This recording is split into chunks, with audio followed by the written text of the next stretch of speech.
Assalamualaikum warahmatullahi wabarakatuh. Sahabat Tuan Guru, bagaimana kabarnya hari ini? Semoga kita selalu diberikan kesehatan oleh Allah Subhanahu wa taala, diberikan nikmat iman dan Islam, diberikan rezeki yang halal dan thayyiban, rezeki yang barakah dan berlimpah.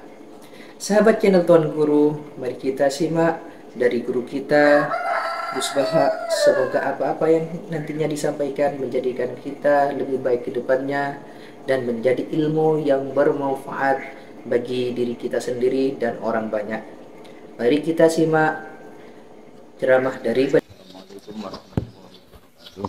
Waalaikumsalam warahmatullahi wabarakatuh. Alhamdulillahirabbil alamin. Allahumma shalli wa sallim ala habibika Mustafa ka nabiyina Muhammadin wa ala alihi washabihi asma'in. Amma ba'du. Yang kita hormati Bapak Rektor UMN Dr. Fauzan MPD, Bapak Suparto, Bapak Haris, Bapak Stardi dan Bapak Irwinto, juga Direktur Telkom Bapak Mungkas, teman-teman UMM dan semua yang mendengar yang kami hormati. Ini ngaji, ngaji itu harus objektif. Objektif itu jujur. Jadi bisa saja korbannya ayah saya, bisa rektornya, bisa semuanya. Tapi korban dengan makna yang bagus. Karena di antara saran Al-Quran, Allah ngendikan kalau belajar atau mencari nasihat atau mencari kebaikan apa saja, itu diistilahkan walau ala anfusikum awil walidaini wal aqrabin, meskipun ketentuan itu merugikan kamu. Jadi ketentuan apapun yang merugikan kita, kita harus tetap kaji meskipun itu tidak menguntungkan kita. Karena banyak problem, mulai dulu sebenarnya problem itu orang yang wakam da'in yadda'i annahu da'a ilallah, tapi hakikatnya yad'u ila nafsih. Jadi banyak da'i yang mengklaim dirinya mengajak ke Allah dan Rasul, tapi sebetulnya hakikatnya mengajak ke kelompoknya sendiri. Saya ini termasuk kiai yang masih orisinil. Artinya orisinil gini, suatu saat atau kapan saja saya kok sudah tidak laku jadi kiai, asal Islam jalan tetap senang. Karena nggak penting yang populer saya apa enggak, itu tidak penting, yang penting agama ini tetap jalan. Sama, negara ini harus jalan siapapun presidennya. Ya, ini penting saya utarakan karena perbedaan antara nafsu dan komitmen beragama itu tipis sekali. Sehingga dulu pernah ada cerita, ini bukti keadilan Rasulullah SAW. Pernah suatu saat Nabi itu ngaji, yang ngaji seperti ini. Terus ada pemuda dengan cueknya ngelewati masjid yang sedang dipakai Nabi ngaji. Sehingga cerita semuanya ngomel ya, bergumam. Celaka betul pemuda itu, ada Nabi ngaji kok tidak ikut ya. Tapi Nabi secara besar hati ngendikan, ini ada di beberapa kitab di Fadhailul Kasbi, keutamaan kerja. Kata Nabi, pemuda itu mau mencangkul di lahannya. Jika dia mencari nafkah untuk keluarganya, untuk kebaikannya, maka itu bagian dari ajaranku. Jadi Nabi berbesar hati bahwa kerja seperti itu bagian dari ajarannya. Jadi tidak harus datang ke majelis ngaji. Dan bisa saja yang sedang hadir itu ya orang yang hindari istrinya minta belanja, tadi ngaji terus benar dituntut belanja kan gitu. Mungkin anak-anak UMM yang kesini daripada tengok-tengok yang Malang bosen jalan-jalan ke Rembang gitu. Nah, jadi nggak mesti benar juga niatnya gitu. Jadi ya sama itu. Jadi kalau di dunia kiai yang masih orisinil itu, nafsu itu benar-benar dilatih. Maka masyhur dalam cerita ada orang perang sama Ali radhiyallahu anhu. Ketika perang ini sangat semangat, tapi ketika orang itu meludahi dan Sayyidina Ali ini tersinggung karena diludahi, Sayyidina Ali langsung angkat tangan, sudah perangnya nggak usah diteruskan karena saya marah sama kamu sekarang demi nafsu karena kamu meludahi saya, padahal saya tadi motifnya demi Allah dan Rasul. Jadi sangat tipis bedanya kita emosi karena diri kita dan emosi karena Allah dan Rasul. Sehingga ketika diludahin ini terus beliau mikir, jangan-jangan perang saya karena saya diludahin. Nah, yang hilang dari peradaban modern adalah Allah itu tidak begitu hadir di hati kita. Saya sering cerita di mana-mana, teks hadis itu sebenarnya berbunyi gini, ini hadis sahih. Mangka na yu'minu billahi wal yaumil akhir fal yukrim jarohu. Ada yang fal yukrim jarohu doifahu, ada yang fal yakul khairan aul yasmut. Siapa yang iman dengan Allah dan Rasul maka harus memuliakan tetangganya, memuliakan tamunya. Dulu itu ada seorang ulama dipanggil anak muda, dibully dari sekarang. Wahai kiai, datang ke rumah saya. Datang kiai itu. Setelah sampai ke rumah orang itu, silakan kiai kembali ke rumahnya. Saya tidak butuh kiai. Kiai itu dengan riang kembali. Setelah di rumah dipanggil lagi. Pak Yai, silakan datang ke rumah saya. Datang lagi. Ya senyum-senyum kiainya santai. Wah, nggak jadi butuh Pak Yai. Silakan kembali lagi. Sampai 3 kali. Oh itu kalau rektor digitukan marah itu. Dosen marah. Kiainya santai. Santai, senyum-senyum, rileks. Ketika ditanya, kenapa Pak Yai tidak tersinggung? Jawabannya unik. Anak muda, saya ini senang sekali nuruti perintah Allah, disuruh menghormati tetangga. Sehingga ketika Anda manggil, ya saya datang. Ketika Anda nyuruh pulang, ya saya pulang. Saya senang sekali nyenangkan tonggo. Dan itu perintah Allah, jadi tidak ada hubungannya dengan kamu. Wah, pemudanya nangis minta dimaafin. Kalau kita kan enggak, kita ini dosen, kiai, mungkin kita doktor, mungkin kita profesor. Tapi kita ini sering didikte oleh orang bodoh. Kalau orang bodoh itu jengkel, lo kita ya jengkel. Lo kamu jengkel, dijengkelkan orang bodoh itu namanya terdikte. Itu bodoh apa pinter? Oh itu tidak pinter sama sekali. Kalau betul-betul kamu pinter, hanya bisa didikte oleh Allah Subhanahu wa ta'ala. Jadi antara hukum Allah apa? Wa ahsin man asa'a ilaika, berbuatlah baik sama orang yang berbuat buruk sama Anda. Itu dikteannya Allah. Kalau dikteannya orang-orang bodoh kayak dimangkel ben mangkel, terus kamu mangkel. Itu bodoh apa pinter? Nah, problem kita kekinian adalah wong pinter wong bodoh itu podo-podo bisa didikte oleh sekelilingnya. Sekarang wataknya perumahan seperti itu, wataknya anak-anak seperti itu, kita didikte. Anak-anak jengkelin kita mangkel, berarti kita didikte oleh orang bodoh. Makanya agama itu unik, kadang ngendikan wa ahsin man asa'a ilaika, kadang wasil mangkoto aka, sambunglah orang yang memutus kamu. Karena dengan demikian kita hanya didikte oleh Allah Subhanahu wa ta'ala, bukan didikte oleh hukum sosial. Cara Jawane nak ngapiki tangga sing apik akeh tunggale. Berbuat baik sama yang berbuat baik pada kita itu, mbok orang fasik ya seperti itu, maling ya seperti itu, sama. Tapi kalau berbuat baik sama orang yang berbuat jelek sama kamu itu baru luar biasa. Dan memang teksnya hadis wa ahsin man asa'a ilaika, berbuat baiklah sama orang berbuat buruk sama kamu. Jadi gak boleh orang didikte. Makanya ngaji di sini diantaranya saya akan cerita dalam sebuah hadis sahih. Dalam hadis hasan yang diriwayatkan Imam Tirmizi ada kalimat dari Rasulullah SAW, dawe Nabi, la takunu imma'atan taquluna in ahsanan nasu ahsanna wa in zalamu zalamna walakin watti'u anfusakum in ahsanan nasu an tuhsinu wa in asa'u alla tazlimu. Kamu jangan jadi orang yang mudah diombang-ambingkan oleh orang sekeliling kamu, yaitu kamu mengatakan jika orang baik ke saya akan baik, jika orang buruk ke saya juga akan membalas buruk. Itu namanya Anda didikte. Tapi berkomitmenlah kamu akan berbuat baik meskipun orang lain berbuat buruk. Nah sekarang logika sosialnya begini. Kalau di Indonesia itu ada 1000 kiai, ada 1000 profesor yang ingin membenahi Indonesia. Rata-rata orang awam itu semau gue. Terus mereka mendikte kita. Perilakunya agak simpatik, perilakunya jengkelin. Terus 1000 profesor ini ikut jengkel. Itu kira-kira jadi solusi apa goblok bareng? Sama 1000 kiai ini ikut jengkel. Ini jadi solusi apa goblok bareng? Goblok bareng. Nah problem sekarang kita ini biasa didikte orang bodoh. Nah makanya ciri khas orang muslim itu kata Nabi, mangkana yu'minu billahi wal yaumil akhir. Jadi baik tetangga karena perintahnya Allah dan Rasul. Pentingnya apa? Bedanya karena berbuat baik ini perintahnya Allah, mbok tonggo rapik lah kita tetap apik karena perintahnya Allah dan Rasul. Begitu juga dengan hubungan dengan istri, dengan anak. Mbok bojomu lagi cerewet lah ya tetap apik. Karena dengan cara itu kita hanya tunduk kepada Allah dan Rasul. Tapi kalau kamu istri saya kalau baik ya saya baik, kalau ndak ya ndak. Berarti Anda didikte oleh perilakunya dia. Itu latihan ya, kalau dalam bahasa pondok latihan jadi wali itu yang paling berat itu. Nabi itu kalau sama orang munafik itu sabarnya Masya Allah. Padahal Nabi berso kalau orang itu orang munafik. Karena dengan cara seperti itu, bahwa kebaikan Nabi pada seseorang itu atas perintahnya Allah dan Rasul, bukan atas nama servis.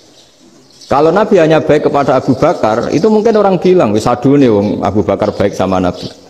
Tapi kalau Nabi baik sama orang munafik, Abdullah bin Ubay bin Salul, itu kalau nggak perintahnya Allah dan Rasul itu nggak bisa. Nah ini cobalah berlatih seperti itu sehingga kita tidak mudah didikte. Ya saya ulang lagi nggak mudah apa? Didikte. Maka di antara kebaikan Allah dan Rasul adalah bahkan orang dolim saja diberi jatah rahmat. Makanya tadi seperti mukadimah yang dibaca Pak Haris tadi, agama ini rahmatan lil alamin. Orang yang dolim saja dapat jatah apa? Rahmat, apalagi yang soleh. Nah kemudian yang perlu dicatat, kenapa kita menjadi enjoy dengan Islam? Islam itu adalah agama yang tidak didikte oleh materi. Jadi kalau Anda ingin makan enak, mungkin kalau pikiran kebanyakan orang, anak-anak muda yang milenial, yang gaul, ingin makan enak ya makan yang disukai. Misalnya sate atau bakso Malang atau apa. Kalau orang-orang yang jadi wali gak gitu cara berpikir. Ini yang masih orisinil. Ditanya, ini dunia baru kesulitan makanan, baru resesi. Cara makan enak gimana? Jawabannya lucu. Ya gampang, idamuhu alju. Idam itu lauk. Kalau kamu ingin makan lauknya paling enak apa? Alju. Kamu harus lapar banget. Sampai kalau puasa itu melihat tempe itu wah, luar biasa. Tapi kalau kamu nggak puasa, air putih itu nggak menantang. Tapi kalau puasa, tempe, air putih itu menarik dan Anda tetap lahap. Apa? Karena lauk terbaik adalah alju, yaitu lapar. Nah tapi kita ini enggak, kita ini kayak orang bodoh. Kayak orang bodoh tadi, profesornya makan nyaman ya kalau sesuai selera. Nah itu kan sama dengan anak-anak ABG. Anak ABG itu makan lahap ya kalau yang disukai. Lalu bedanya apa ABG sama profesor? Kalau cara berpikir masih sama kan itu. Kiainya juga gitu. Kiai makan enak kalau yang disukai, kalau enggak. Lalu bedanya apa kiai sama orang awam? Orang awam juga gitu, makan lahap ya kalau yang disukai. Nah ternyata perilaku kita ini yang pintar sama yang bodoh sama maksudnya. Kalau kamu ingin berkasta lebih baik, itu cara makan enak itu apa? Idamuhu al-ju'. Lauk terbaik adalah karena kita sangat lapar. Makanya masyhur dalam cerita-cerita tarikh sirah nabawiyah. Nabi diberi hadiah, beberapa hadiah. Di antaranya ada yang diterima, ada yang enggak. Termasuk yang dikembalikan itu dokter. Ada seorang raja memberi hadiah Nabi dokter Tobit. Itu sama Nabi dikembalikan karena dokter ini sudah lama kumpul Nabi itu gak pernah sakit. Akhirnya dokter ini putus asa, ini gak perlu diobatin. Ketika ditanya kenapa ya Rasulullah engkau gak pernah sakit, karena kita ini kaum, kita ini komunitas masyarakat yang tidak akan makan kecuali lapar, dan kalau sudah makan berhenti sebelum kenyang. Jadi sederhana sekali pengobatan zaman Nabi. Sebagian besar penyakit itu pasti disebabkan kita ceroboh dalam hal makan. Sudah ngerti kalau durian masalah, kalau makan durian ini nggak kehitung gitu. Apalagi kalau gratisan itu berapa banyak. Gitu. Pola tidur juga gitu kata Nabi, dan kita tidak tidur kalau tidak sangat ngantuk. Nah itu namanya orang-orang soleh yang sudah ada didikte materi. Kalau yang didikte materi kan bisa tidur nyenyak kalau kasurnya enak, AC gini-gini. Sebenarnya enggak, tidur enak itu ya kalau sangat ngantuk. Mbok di gudang, mbok di bis, kalau sangat ngantuk ya semuanya ya enak. Sama, mbok lapar, mbok hanya tempe, tapi kalau sangat lapar itu ya enak. Nah ini ilmu yang mulai hilang, ilmu-ilmu yang mulai hilang. Nah, cara ibadah juga gitu. Kita ini kan, saya ini punya bapak kiai, mbah kiai, punya guru yang sangat alim ya seorang kiai Memun. Itu dulu kita pengkaji ilmu itu tidak pernah tahu bedanya NU dan Muhammadiyah. Karena dulu Mbah Darwis itu, Kiai Dahlan itu dulu ngajinya bersama Mbah Hasyim ketika di Indonesia yang ngaji Mbah Soleh Darat. Mbah Soleh Darat itu dulu ngajinya sama buyut saya ke-6, namanya Mbah Soleh Asnawi di Kudus. Mbah Soleh Darat itu dulu alim-alimnya orang Jawa ya Mbah Soleh Darat, Soleh bin Umar. Tempatnya di Semarang, tapi beliau itu sebenarnya orang Jepara yang dekat Kudus. Setelah di Mekah, Mbah Hashim ini mondoknya ya, mulazimnya ke Syekh Mahfud Termas, tapi sesekali ke Syekh Khotib Minangkabau. Nah yang Mbah Ahmad Dahlan lebih sering ke Syekh Khotib Minangkabau, sesekali ke Mbah Mahfud. Singkat cerita, karena Syekh Khotib Minangkabau sudah modern ya, terlibat organisasi dunia. Pas itu beliau pengagum Muhammad Abduh, pengagum Rasid Ridho, sehingga bawaannya Mbah Dahlan itu lebih pergerakan karena beliau lebih mengidolakan Syekh Khotib. Nah Syekh Khotib sendiri sebenarnya orang Minangkabau, jadi beliau namanya Muhammad saja sebenarnya. Jadi menantunya orang Arab. Oh itu dicibir mertuanya ini karena punya mantu orang Jawa, orang ndak Arab.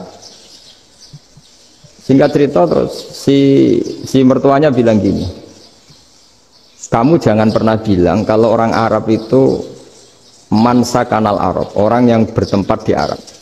Walakin mantakallama bi arabiyyin fasihin, tapi orang bisa ngomong Arab secara fasih. Singkat cerita, kalau kamu tidak percaya, nanti suatu saat menantu saya kalau Jumatan, tidak usah kamu kasih tahu, langsung suruh jadi khotib. Nggak usah kamu kasih tahu, sarannya nggak usah kamu kasih tahu. Kalau sekarang kan enggak. Kalau dosen mau jadi khotib kan mengumpulkan materi dulu. Lucunya di antara materinya itu dari TV. Makanya jadi ribet kan khutbah sekarang. Kalau musim corona ya akan ngomong corona, musim apa yang ngomong apa. Jadi lagi-lagi didikte oleh media. Sebenarnya kalau ngomong kan sesuai kebutuhan umat, ini obatnya apa. Tapi nggak sesuai trending topik, itu kan kayak anak-anak gawe. Ini dokter kok gitu kan aneh. Singkat cerita si khotib ini nggak dikasih tahu, saya Muhammad tadi nggak dikasih tahu, langsung disuruh khutbah. Fatakallama bikalamin fasihin, dia ngomong fasih sekali, bahkan ngalah-ngalahi fasihnya orang Arab asli. Semenjak itu beliau dapat gelar al-khotib, orang yang cakap berpidato berkhutbah. Makanya terus dia khotib al-Minangkabau. Jadi orang Indonesia itu luar biasa. Dulu yang namanya orang Indonesia di Arab Saudi itu dihormati sekali, karena yang ke sana itu pasti ulama. Sudah alim di Indonesia ke sana, termasuk Mbah Ahmad Dahlan, Mbah Hashim dulu karena sama-sama muridnya Mbah Soleh Darat. Lama-lama yang ke sana itu TKI TKW itu ya mulai agak dibully. Dulu Syekh Nawawi di antara ijtihad yang dihormati itu beliau mengkritik nyuwun sewu orang yang kan orang biasanya normalnya kan muji orang mati syahid, hebat orang mati syahid itu hebat gini. Oke, kita sepakat orang mati syahid itu hebat.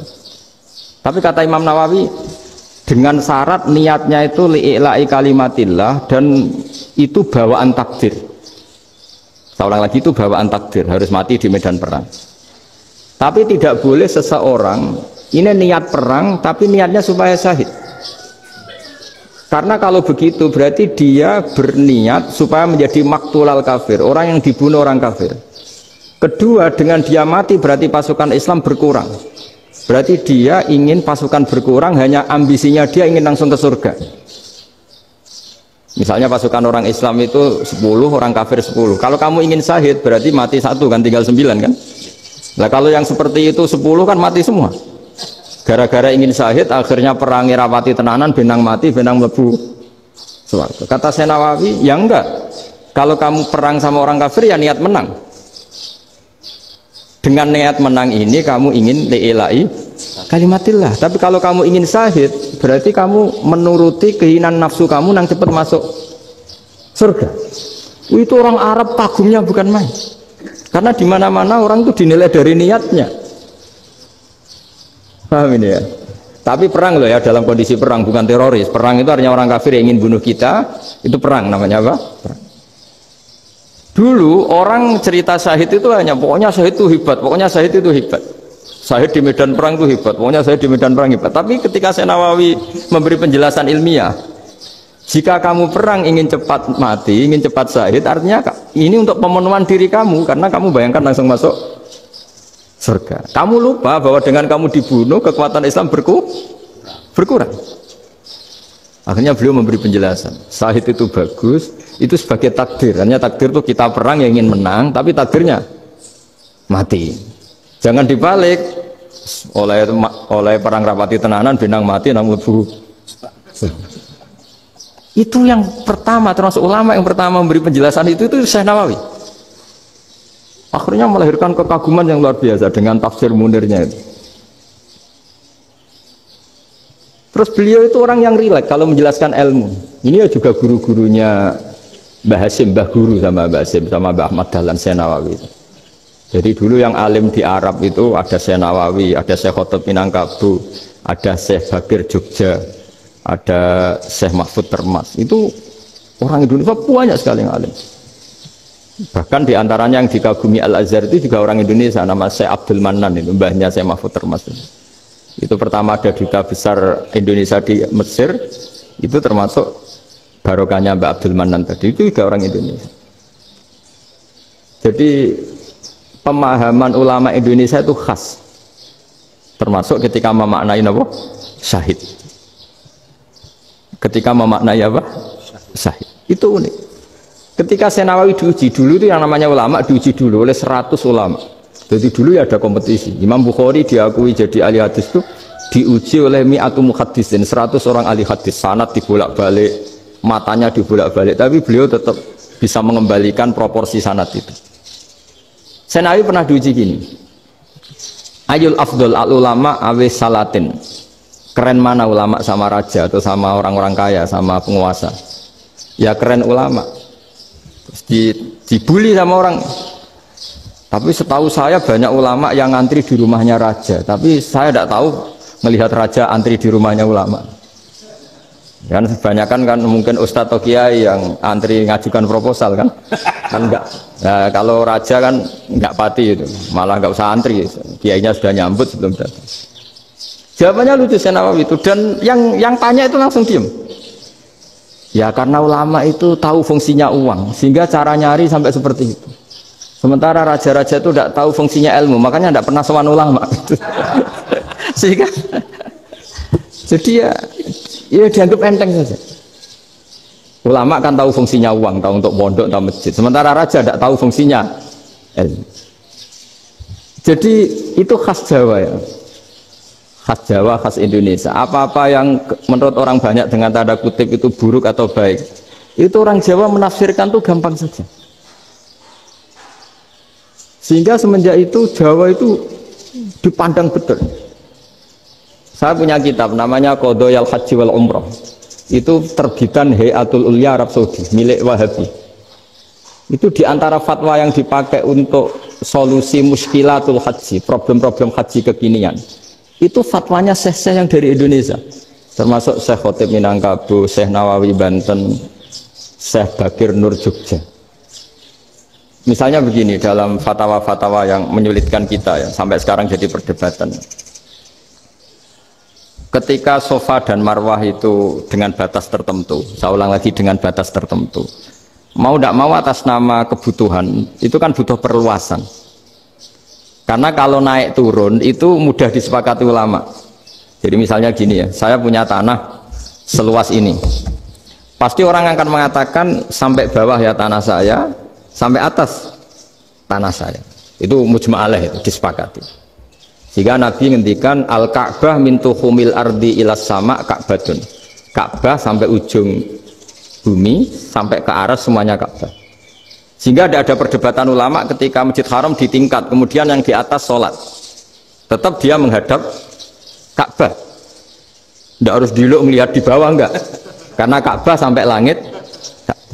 Sama, tanah Anda kamu tingkat sampai 10, enggak ada tetangga protes. Karena bawah sampai atas tanah Anda.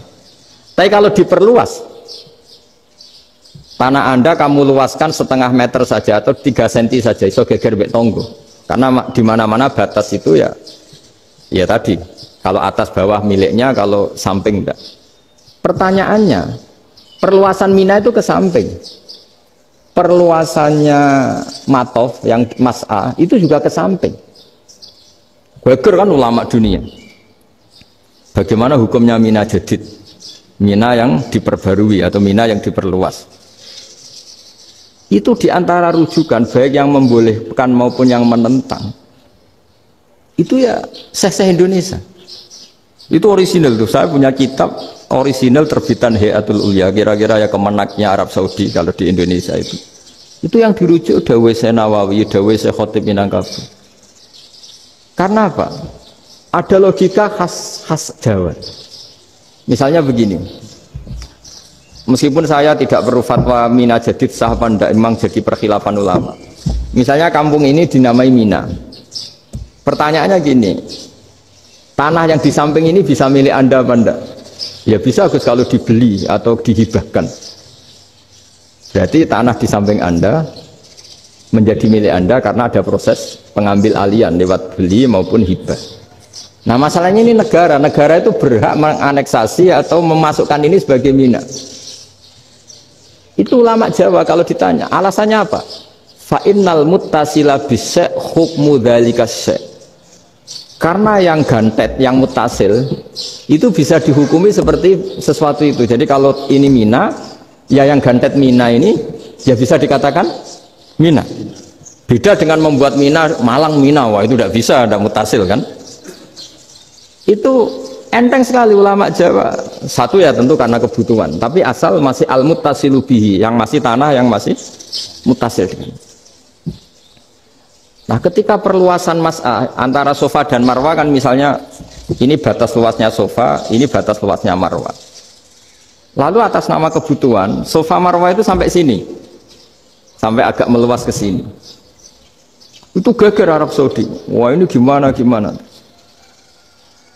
Padahal tawaf itu harus antara gunung sofa dan gunung marwah, sa'i itu ya. Tapi kalau istilah Quran memang tawaf sama-sama. Makanya apa? Inna sofa al marwata min sya'airillah faman hajjal baita wa i'tamara fala junaha alaihi ayat tawafati. Nah, jadi kalau istilah sa'i di Quran itu masih tawaf. Karena harus ada, kalau bisa lah, bukan harus. Kalau bisa memang harus ada unsur muternya. Kita kalau sa'i kan dari sini sofa sampai sini marwah, terus kan agak muter ke sini. Nah, kan agak membentuk lingkar. Nah, makanya Quran tetap mengistilahkan apa? Tawaf. Jadi bukan sini ke sini terus sini ke sini kan enggak, tapi sini sampai sini terus muter kan? Terus sini. Jadi antara setar dan selama ini prakteknya kan gitu ya. Sofa ngambil sini terus ke sini terus agak muter. Ya karena ada unsur agak muter ini terus orang menyebut apa? Tawaf. Tapi itu bukan syarat sah, ini cerita ideal. Saya ulang lagi ya. Gunung Sofa itu puncaknya atau pucuknya kalau dalam bahasa Jawa itu ya hanya segini, ini sampai sini. Nah kelompok Islam yang fikih keras nggak boleh diperluas karena Allah memilih tempat ini itu spesial, jadi nggak boleh ke yang lain. Tapi ketika kebutuhan mendesak mau tidak mau harus diperluas, itu jawabnya Kiai Jawa lucu. Gunung sing ketok iku sing dhuwure tok. Sikilane luwih ombo.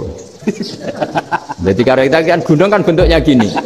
Nah, sofa yang kecil itu yang atasnya, tapi sikilannya sini kakinya lebih luas. Jadi boleh perluasan asal tidak melebihi kakinya. Nah, dihitung ya lebih luas. Jadi Kiai Jawa itu kayak wong delok gunung Penanggungan, kayak gunung Arjuna. Di mana-mana puncak gunung itu lebih kecil timbang kakinya. Artinya diperluas ini bukan berarti tidak di sofa dan tidak di, itu khas Kiai Jawa. Jadi jangan kira orang Jawa itu udah hebat-hebat sekali. Termasuk perkembangan hotel di Arab Saudi. Itu dulu sebelum ada hotel. Buyut saya kelima atau keenam dulu haji, namanya Badur Rahman. Itu kalau mau ingin apa ya, menghindari terik matahari itu masuk gua. Itu masuk gua itu hanya separuh badan, kakinya di luar. Jadi jangan bayangkan kalau gua di Indonesia kayak gua Akbar di Tuban orang bisa masuk jalan-jalan, enggak. Gua di Arab itu kayak cepitan batu, tidak sampai masuk. Sehingga kepalanya dimasukkan, kakinya masih kena matahari, saking panasnya Arab Saudi. Sehingga dalam bayangan hijrah ketika Nabi bersembunyi di gua apa? Sur. Itu kata Abu Bakar, kalau orang kafir melihat kakinya pasti melihat kita karena nggak bisa masuk penuh. Jadi orang itu mau dempes tok. Sehingga ya kira-kira luasnya gua paling segini. Makanya guyonannya kiai-kiai itu untung nggak kayak gua Indonesia. Kalau kayak gua Indonesia laba-labanya capek karena luas sekali. Jadi jangan bayangkan gua Arab tuh kayak gua Indonesia. Makanya bayangannya andai kan orang tuh melihat ke bawah pasti melihat kita karena orangnya nggak bisa masuk penuh, nggak bisa masuk 100%. Ya kayak cepitan batu lah mirip. Itu kan mirip Gunung Uhud. Gunung Uhud kata Rasulullah nanti kalau kamu perang itu di atas, menang atau kalah di atas. Musuh biar di bawah. Dengan di atas kamu bisa manah. Jangan bayangkan kayak Gunung Merapi, kayak Gunung Penanggungan. Lah kalau Gunung Penanggungan manah ke bawah yang leyang kan? Jadi gunung di Arab itu kayak bukit. Ya sampean pernah kan ke Uhud itu ya sama ini aja tinggi ini kan? Nah ini yang mulai ada mis, makanya nerjemah itu susah di Indonesia. Karena jabal itu udah harus tinggi. Kalau tinggi nggak bisa manah dari atas ke bawah kan nggak ngefek kan? Sama kalau ke Uhud gunungnya kan pendek sekali sehingga yang manah dari atas ke bawah ya kalau kena musuh ya celaka karena memang dekat. Ya kalau gunung Indonesia manah dari atas ke bawah yang leyang nggak ngefek. Nah itu susahnya nerjemah bahasa Arab ke kita. Jadi apa ya, transkrip itu nggak gampang karena ada pengertian yang beda. Kita kalau bilang gunung itu tinggi sekali sampai banyak mahasiswa tersesat ya saking tingginya. Kalau orang naik Uhud nggak akan tersesat, wong ketok dari bawah itu. Nah ini pentingnya ngaji ya. Jadi akhirnya ulama-ulama Indonesia itu dipakai rujukan. Jadi mulai Mbah Hasyim, Mbah Ahmad Dahlan sampai era buyut-buyut itu masih orang alim. Lama-lama yang di Indonesia ini orang-orang yang bodoh. Sehingga orang Jawa kalau ke sana dibully, ya Jawa tak kuluh kaya. Orang Jawa itu penggaweannya itu makan ular. Karena belut itu kalau di kamus itu persis ular. Dulu itu kan kamus tidak full color. Gara-gara gak full color, gambar belut sama ular itu sama. Belut itu belut sama ular kalau nggak full color gambarnya sama apa enggak? Sama. Terus orang Jawa itu kan masih banyak yang makan bajing itu apa? Ketupai itu. Bajing kalau digambar tidak full color sama dengan tikus. Gambar yang tidak warna hitam putih. Sehingga kita ini dibully pemakan tikus dan pemakan ular. Karena belut itu persis ular kalau digambar yang tidak full color. Sampai datang Syekhona Khalil, datang ulama ngarang kitab ya judulnya Al-Belut karena nggak terima bangsanya dinyek makan apa? Ular. Terus dikarang wal belut hayawanun bakhriyun, terus ya isu fi kadza wa kadza, itu beda dengan al-hayyah, itu diterangkan mulai bisa nerima. Terus sistem hotel juga gitu. Sampai tanyakan dalam sejarah dulu orang Sedayu ada namanya Syekh Mukhtar. Syekh Mukhtar bukan bikin rumah besar yang siapapun orang Indonesia haji itu nempat di sana. Nah itu yang menginspirasi akhirnya ada hotel. Dulu Syekh Mukhtar hanya menyediakan untuk hujat-hujat Indonesia. Lama-lama jadi hotel. Nggak mau saya mau cerita. Kata Mbah Mun sering cerita. Kenapa wa ma arsalnaka illa rahmatan lil alamin, kata Mbah Mun, Allah itu pasti bikin ulama yang tidak produk Arab itu pasti ada. Kalau orang Arab jadi ulama wajar, bahasanya Arab, domisilinya di Arab.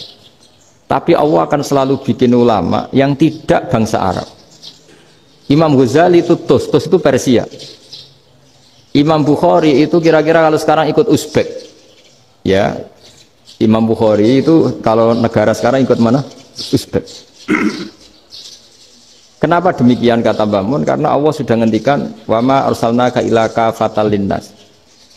Manusia semua ini kena khitabnya Islam. Kalau tidak ada ulama yang dari berbagai negara, kesannya Islam itu hanya milik orang Arab Saudi. Makanya Allah selalu bikin ulama-ulama yang bahkan tidak Arab. Termasuk Imamul Muhaddisin, yaitu Imam Bukhari, itu orang Uzbek, orang Rusia lah kalau sekarang, ikut Uni Soviet dulu. Imam Ghazali itu orang Persia. Syekh Nawawi itu orang Banten. Karena Allah ingin memaklumatkan bahwa Islam ini untuk semua, sehingga orang yang tidak Arab pun bisa belajar Islam. Yang alimnya itu nggak kalah sama orang apa? Arab. Makanya ini PR ya. Kalau Gus Dah Ploso nanti ngendikan suatu saat orang belajar Islam itu bahkan orang Arab pun bisa belajar ke Indonesia. Kalau orang Indonesia bisa alim betul kayak dulu. Sekarang banyak liga antar ulama. Itu orang Indonesia pasti masuk. Ulama-ulama top dunia itu pasti orang Indonesia banyak yang masuk. Karena tadi ketika orang Indonesia baca kitab, itu orang Arab itu kagum, kok bisa ada bahasanya baca secara benar. Bukan sekedar bisa baca secara benar. Karena memang dilatih sedemikian rupa di pondok-pondok. Makanya kita semua lah, yang alim di Indonesia itu kemana-mana ya pasti alim. Dulu putra Mbah Mun namanya Gus Zofur itu tahun pertama ya sudah the best di tahun pertama. Kalau tahun pertama the best-nya ilmunya bawaan dari sarang, dari keluarganya. Gus Najib mondok di Said Muhammad tahun pertama sudah dipuji sebagai yang teralim karena ya sanggup. Kalau dipujinya tahun ketiga, tahun keempat kan mungkin dapat dari sana. Ini tahun pertama. Saya ulang lagi tahun pertama. Karena pengajaran di Indonesia itu luar biasa di pondok-pondok ini. Makanya kalau dalam anekdot pondok itu cerita-cerita lucu itu.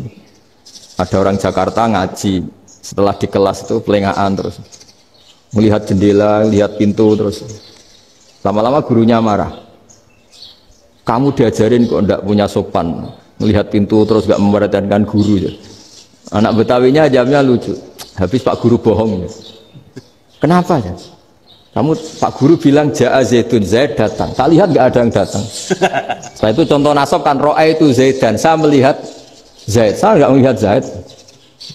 Contoh ketiga yang jer kan maror tuh Zaidin. Saya berjalan ketemu Zaid. Pak Guru diam di situ enggak jalan-jalan.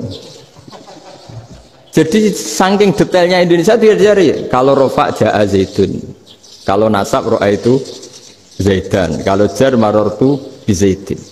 Nah si murid Betawi ini karena pertama sekolah ngiranya gurunya itu cerita Zaid datang, makanya dia lihat pintu terus mana katanya datang kok enggak datang-datang.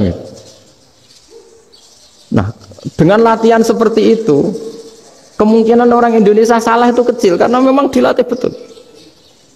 Saya ulang lagi karena memang dilatih betul. Sehingga ketika orang Indonesia ini yang cerita seorang wartawan, ini kisah nyata. Kali ini tidak anekdot, kisah nyata. Ada wartawan internasional meliput Ramlah itu di Gaza, di Palestina. Wartawan Indonesia ini hanya bisa bahasa Inggris. Dijak ngomong bahasa Arab. Terus dia bilang saya tidak bisa. Saya tidak bisa, saya bisanya ngomong Inggris. Tapi apa yang terjadi setelah sholat, si Indonesia ini jadi imam pakai sholat jariah lagi. Baca bismillah benar, bismillahi jar karena mudhof ilaih. Terus ketika iktidal ya benar, Rabbana lakal hamdu mil'us samawati wa mil'ul ardi benar. Ketika tahiyat ya benar, at-tahiyatul mubarakatuh sholawat. Sama orang Arab ini diambungi. Orang Arab kalau senang orang itu dicium. Kamu tawaduk, sebenarnya kamu itu ahli bahasa Arab. Karena orang Indonesia sekali sholat itu nggak ada yang salah. Meskipun benarnya karena hafalan, tapi bagi yang ahli nahwu itu hebat.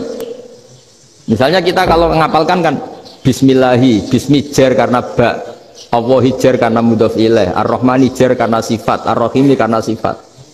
Alhamdu rofa karena mubtada, lillahi jar karena ada huruf jarli, Rabbi jar karena sifat. Sebetulnya tidak karena pinter, tapi karena hafalan. Tapi orang Indonesia hebatnya itu benar terus. Rabbana lakal hamdu, ya kan? Alhamdu rofa, terus mil'us samawati ya rofa karena sifat. Sehingga terus orang Indonesia kalau sholat di Timur Tengah itu dipuji karena makhrajnya ya benar, rofa nasabnya juga benar. Nah itu di negara lain tidak ada nggak Indonesia. Orang Cina itu sering bikin marah orang-orang Arab karena kalau dongo itu nggak fasih kayak orang Indonesia. Orang Indonesia kalau dongo ya Allahumma tohir qalbi. Orang Cina ini yang jadi guyon di Arab. Allahumma tahir kalbi. Itu kan bedanya jauh. Itu orang Arab pertama membiarin. Lama-lama kalbun entak gitu. Maksudnya asu-asumu gitu. Karena dia bilangnya qaf itu kaf. Jadi kalau Allahumma Allah tohir, kalau aturi nyucekno panjenengan kalbi ing asu ingsun kan. Tapi kalau qalbi itu ati ingsun, tapi kalau kalbi anjing ingsun. Bedanya qaf sama kaf. Karena arah-arahnya kalbun entak. Asu-asumu maksudnya kan. Tapi padahal orang Cina itu paling dilihat tagnya ya pakai qaf. Orang Indonesia enggak, mulai kecil dilatih sak fase-fase. Sampai ya sulit betul latihan Fatihah itu. Kalau di Kudus malah sampai 3 bulan Fatihah itu. Sampai at-tahiyyatu kurang bersih. At-tahiyyatu gitu. Sampai ada cerita itu orang dipanggil maftuhin itu gak melengak, harus maftuhin baru melengak. Tapi barokahnya itu orang Indonesia kalau dongo memang benar-benar Allahumma tohir qalbi, ya Allah sucikan hati kami, bukan tahir kalbi. Karena sekali jadi kaf itu maknanya anjing saya, ya Allah sucikan anjing. Jadi ini orang Indonesia. Jadi kata Mbah Mun, dawe Mbah Mun, illaka fatal linnas, bahwa agama ini milik semuanya. Itu diantara bukti Allah menghendaki atau mendesain Islam seperti ini, orang yang belajar di Indonesia itu pengetahuannya Islam, pengetahuannya tentang Islam itu tidak kalah sama yang belajar di Al-Azhar, sama yang belajar di Arab Saudi. Makanya ini PR-nya UMM, PR-nya IAIN, PR-nya UIN. Bisa enggak sealim mereka dalam bahasa Arab? Nak bahasa Arabnya man anta ana zaidun. Jangan sampai, karena kita di sana ini kadung dibully. Orang Arab tuh kalau bully kita, sampai tak kasih cerita. Oh, itu ngawurnya Masya Allah. Kata dia, ada anak orang Indonesia haji. Si anaknya orang Indonesia dijotos sama anaknya orang Arab. Dijotos, dipukul. Singkat cerita terus si orang Indonesia nggak terima, anaknya yang orang Arab dipukul. Yang balas bapaknya. Orang Arab tanya, lima ada dorobta ibni, kenapa kamu mukul anak saya? Itu orang Indonesia bahasa, wah aku biasa. Jadi hanya bilang gitu. Artinya anak saya dihada ya maka tak ada. Bahasa Arabnya gitu. Anak saya dipukul maka saya balas mukul. Itu orang Arab mantok oh gitu. Paham? Suatu saat ada orang Indonesia itu sama orang Arab itu dilus-lus itu ya digini-giniin.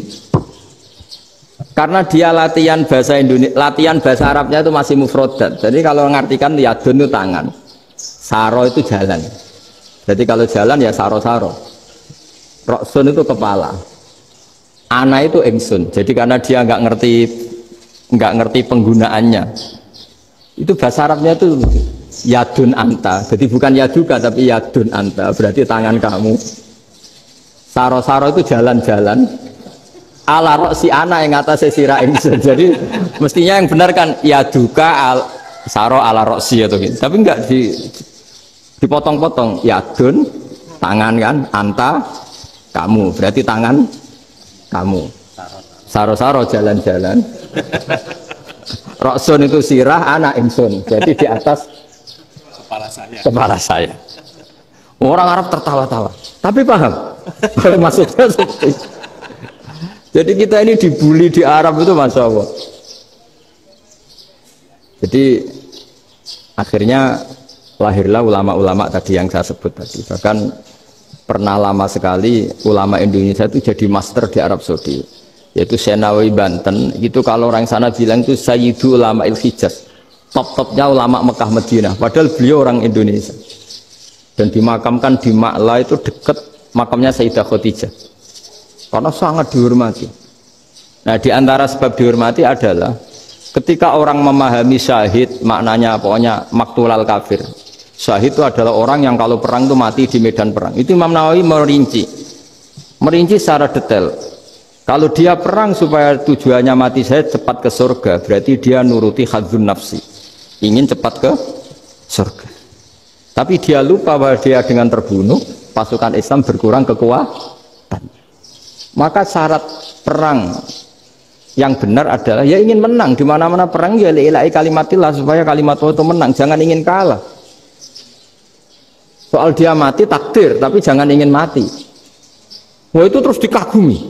Ternyata memang, oh iya ya kalau pasukan Islam 10, kafir 10, kita ingin syahid, berarti ya kalau orang ingin syahid kan terus mungkin perangnya ada hati-hati, main ngawur saja terus kalah mati. Ya, apa kalong satu kan, terkurangi satu kan. Nah kalau semuanya 10 punya niat gitu, nah itu Syekh Nawawi. Syekh Nawawi itu orang yang begitu gampang nerangkan Quran. Bahkan ketika orang Arab kesulitan ngartikan famathaluhu kamathalil kalbi intahmil alaihi yalhas atau tatrubuna yalhas. Orang tomak itu ibarat kayak anjing. Anjing itu kamu kasih makan ya tetap melet, menjulur-julurkan lidahnya, kamu ndak ya ndak. Imam Nawawi ditanya, ma wajhu sibbi, lalu wajah tasbihnya di mana? Beliau menjawab fit tomak. Jadi anjing punya dua sifat yang berlawanan. Di bab ilmu dipuji, nggak ada hewan yang mudah menerima ilmu kayak apa? Anjing. Sehingga Quran mengistilahkan wama alamtum minal jawarihi mukallibin. Hewan yang mudah diajari itu oleh Quran dibahasakan sudah menganjing. Karena anjing adalah hewan yang paling mudah apa? Diajarin, itu diakui oleh Quran wama alamtum minal jawarihi mukallibin. Tapi dia punya sifat yang sangat buruk sekali, yaitu nggak pernah puas. Makanya ketika Bal'am bin Ba'ura, ada tokoh yang kedonyan ya, itu kalau diistilahkan Quran walakinnahu akhlada ilal ardi wattaba'a hawa famathaluhu kamathalil kalbi intahmil aliyal has atau tatrukhu yalhas. Jadi anjing punya dua sifat yang berlawanan. Di bab ilmu dipuji karena paling mudah diajarin. Itu saya pernah ke Malaysia, diceritain sama polisi Malaysia. Anjing itu saking cerdasnya itu bisa deteksi CD palsu sama CD bajakan, asli sama bajakan. Itu kan gak kebayang. Kalau narkoba mungkin masih ada bau khusus ya. Atau mesiu atau bom masih ada bau khusus. Ini enggak. Anjing itu dilatih ngecek CD yang asli sama yang palsu. Oh itu kebablas itu pinternya itu. Itu harganya itu 1 miliar lebih. Paling mahal. Jadi mungkin bisa deteksi ini dosen betul apa abal-abal itu bisa. Itu kiai betul apa kiai pesanan itu mungkin bisa. Itu saya punya kitab namanya Al-Hayawanul Kubro. Itu cerita prestasi-prestasi hewan. Itu yang berkuras-kuras sampai berjilid-jilid. Itu ya cerita anjing. Tidak ada hewan sebaik anjing. Di bab itu ya, di bab sampai ya tadi ada anjing yang sangat loyal sama majikannya. Loyalnya Masya Allah, sopannya Masya Allah. Anjing itu mbok lama berbakti sama sampean, nggak mau tidur di ruang tidurnya sampean, dia tetap tidur di luar. Corong Jawa nggak ngelama. Suatu saat si raja ini minum, wisata minum. Pas mau minum diterjang sama anjingnya sampai tumpah. Kecewanya raja ini itu karena selama ini anjingnya sopan sekali. Sekedar ganggu di ruangannya nggak pernah, malah ini mau minum, minuman yang disukai diterjang anjingnya tumpah. Marah kan anjingnya di mana? Ternyata apa? Minuman itu anjing ini tahu kalau minuman itu beracun, diracuni oleh musuhnya.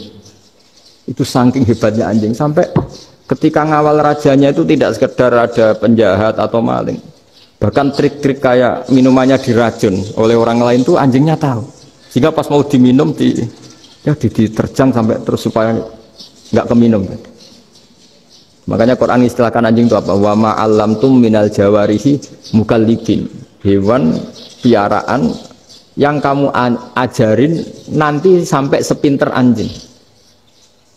Makanya Ashabul Kahfi itu ketika ngajak anjing tadi, beliau tidur, anjing itu tidurnya bil wasit, wakal buhum basitun zira'aihi bil wasit. Jadi dia tidur dalam posisi siaga. Loh coba anjing itu nggak pernah sekolah, karena dia posisi menjaga, tidurnya itu kayak siaga gini, bukan ngorok semadep ke atas terlentang, itu enggak. Andai kan dia tidur terlentang itu kan yang mau mengganggu kan, wah sunai turu, itu enggak. Dia tidur posisi siaga, makanya disebut lawit tolak ta'alaihim lawalaita minhum firaron. Kalau kamu melihat anjing itu pasti lari karena dia posisi siap merekam. Jadi tidur tapi posisi siap merekam. Jadi matanya tetap terbelalak kayak siaga. Padahal itu enggak diperintah, ya dia memang punya nalar untuk itu. Ini disebut wa ma 'allamtum minal jawarihi mukallibin. Dan dalam teori modern juga gitu. Tapi dalam hukum Islam yang dianut mazhab Syafi'i itu anjing tetap najis.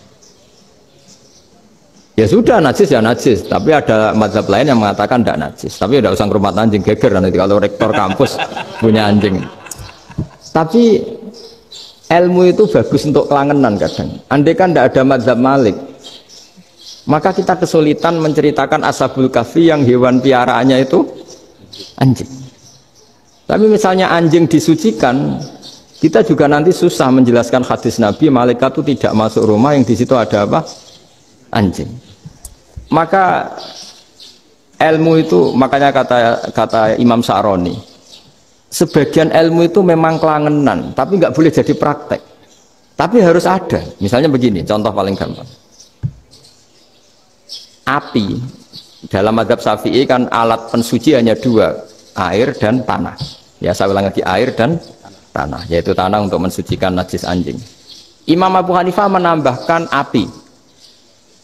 Mazhab Syafi'i itu agak kesulitan ketika ada batu bata dibikin dari tanah-tanah yang bercampur kotoran. Mazhab Syafi'i akan kesulitan karena di situ ada najis yang jadi materinya bata. Hukumnya gimana kalau nanti dipakai masjid? Tapi barokahnya ada beberapa mazhab. Abu Hanifah mengatakan dan api. Jadi apa tadi air, tanah, api. Alasannya masuk akal. Ketika usatul mukminin, orang-orang mukmin yang ahli maksiat itu sebelum masuk surga, kalau dia dosanya banyak itu dibakar dulu supaya suci. Emas itu untuk memisahkan dengan materi lain juga harus dibakar. Berarti api termasuk alat. Artinya gini, batu bata yang materinya dari tadi najis sekalipun ini menjadi suci karena ngalami pembakaran. Tapi kata Imam Sa'roni, ilmu ini hanya sebagai ilmu. Jangan sampai kalau kamu mau wudhu gak ada air terus membakar diri lah, ini ribet kan. Jadi ilmu itu sebagian memang untuk kelangenan. Karena kita butuh. Andai kan tidak ada mazhab Abu Hanifah, maka kita akan kesulitan pakai bata. Yang kita tahu cara bikinnya kadang di tempat yang kotor, di tempat yang najis. Tapi karena ini ngalami dibakar, maka hukumnya suci menurut mazhab Abu Hanifah. Dan itu sering. Ulama itu sampai apa? Saya punya kitab fikih namanya Fardul Masail. Pengandaian ada masalah. Jadi masalah itu belum terjadi tapi diandaikan. Misalnya kayak di Texas, bumi itu bulat bola. Texas itu kalau dibor itu pas Ka'bah. Lalu kiblatnya di mana?